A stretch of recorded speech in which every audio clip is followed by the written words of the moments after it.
Uy, hello ulit. Subukan kong reviewin tong paper clip na nabili ko. Sa ko to binili? Sa Temu yata. O sa Shein. Marami to pero hindi ko makita yung supot. Kaya ito na lang 2 piraso.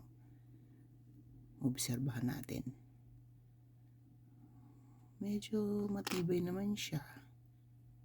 It does its job.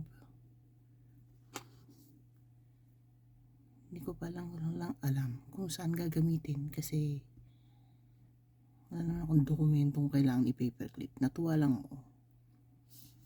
Ako muna ng paperclip na ganito kalaki. Kasi bakit? Dahil habang halimbawa nababato ka, wala ka magawa. Ang paperclip mo, ngayon mong hanger. O diba? Hanger na ako ngayon.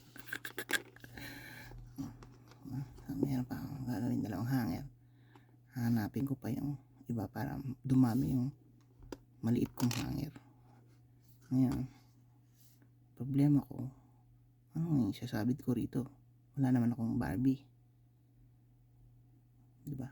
Bili pa ako ng Barbie ngayon para hanger ko yung mga damit niya. Pero siguro may plastic na hanger din yung mga Barbie. Ngayon ano, bibili na lang din ako sa ukay-ukay ng Barbie. Ayan.